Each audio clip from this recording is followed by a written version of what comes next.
so we have some terrific athletes here in South Australia. We do. This young lad is an up-and-coming superstar for us. Darcy Miller, shot putter, discus thrower. Congratulations, mate. Just made it into the Under-20 World Athletic Championship. So exciting time for you. Yeah, no, it very is. It's always been a dream of mine, to compete for Australia, whack on the green and gold. And this will really be the first time I get the opportunity to. So I'm really looking forward to it. Oh, wow. Have you tried this? What's that? Thrown a shot put? I have. Yeah. Well, I don't know if you call the distance that I went would be classed as How many toes did you break? Yeah, no, I got past the toes, That mate. is the hardest thing. No, the discus is harder. Do you think? What do you reckon? Which one do you reckon's the hardest skill to learn? The discus or the shot? Definitely the discus, yeah. It's really? a bit more involved in it for me, I guess. Shot put, strength is a bit of a determining factor, and discus is super, super technical. And you can throw the discus further, though. You can. That is true. It's a little bit different technique, mate. Mate, I asked this a lot of our athletes. Why discus and shot? Why are those two disciplines? Well, the reason why I kind of got into athletics was just to get a day off school in primary school, and shot was the only one I qualified for, and kind of enjoyed it and stuck with it, and then made my first nationals at 10, and then wasn't a very big kid, so worked a lot on my technique and just really started to enjoy that, and did lots of other sports, but athletics was the one I enjoyed the most. And so it's been a big journey, hasn't it, really? We were saying 10. Yeah. That's a big journey, mate, to here, to where you are now. Yeah, absolutely. So it's been 7-8 years now, and I've enjoyed every kind of stage of it.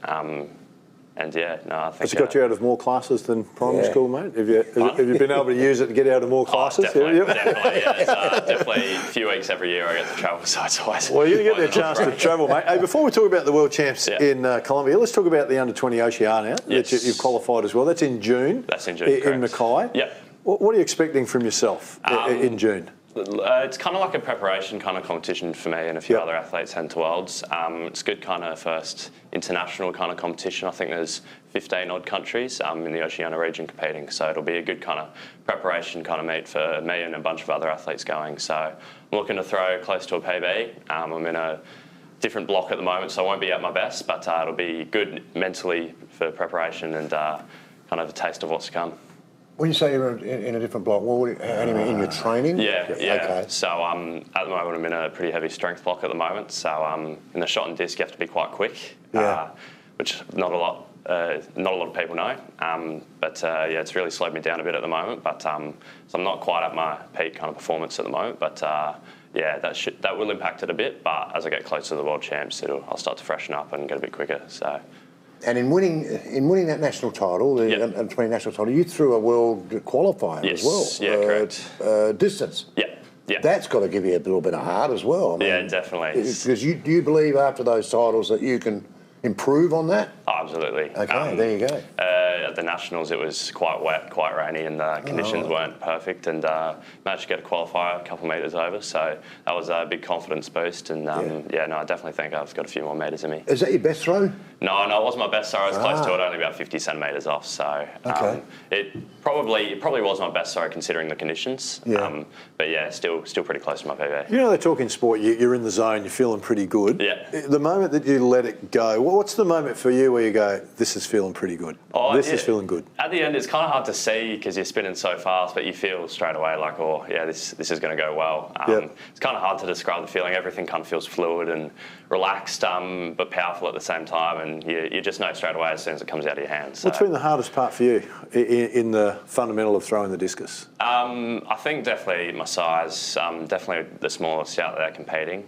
So especially when I was younger and a lot smaller, I've had to work lots of my technique and work on that for years, and it's finally paid off when I've gotten a bit taller and a bit stronger. So where's the power come for you? You know, some get it from the upper body. Some, I mean, when you talk to the coaches, we've got to get it from everywhere. But some get more from their legs than they do from upper body. What is it for you?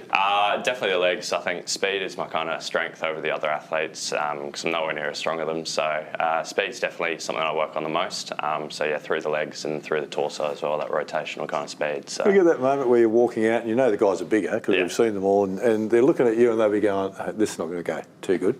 Then suddenly it disappears and they go, we're in a whole lot of trouble here. Do you ever have that feeling when you're doing that? Yeah, sometimes. I think, definitely a few years ago because I hadn't been to many senior kind of meets and didn't really know many people. So I think might have put that kind of thought in their mind. But yeah, no, I think I go in and I know my kind of strengths and I kind of just play my own game and see how it pans out. So yeah, it's always a good feeling when you throw further than the bigger boys. Well, you know the under the radar thing's gone now, don't you? You've messed that up in Sydney with your throw. Hey, let's talk about Colombia, mate. You're going to Miami first. How long is the training camp in Miami before you get to it's about 11 Colombia? days. So we first head to Gold Coast in a couple of weeks for about a week, and then obviously Mackay, and then we head to Miami in about 70 days, and it spans for about 2 weeks.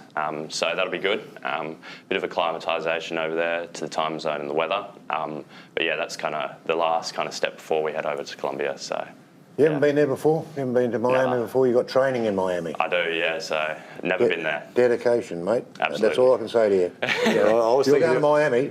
I was thinking he'll need his speed if he goes out and gets something to shop. That's a wild place. It's a big place. You say that, mate, because you're excited. You can tell, listening to the enthusiasm. Is there, for you, that moment where I've got to contain myself so I don't get over the top and burn myself out before I even get there? Yeah, absolutely. So that's definitely a big thing. I think sometimes I get a bit excited when I compete and technique kind of goes out the window because I'm really, I don't know, focusing too much on everything that's surrounding me and rather than the competition. So I've got to kind of play it low in Miami and then really just go for it on the day. So your coach get a chance to go with you? Yeah, so me and one other athlete, Marley, were coached by the same guy, Steve Larson, and he's actually the team throws coach on the trip. Okay. So he's over with us, which is going to be really, really good. Massive bonus. Good support at home, mate? Good support at home? Oh, yeah, absolutely. So obviously my parents are here today and my grandparents, my coach, massive part, he's going to be over there. But I think lots of people will be watching. Hey, mate, you know the tapering, you talked about it before, you're in the block leading into June.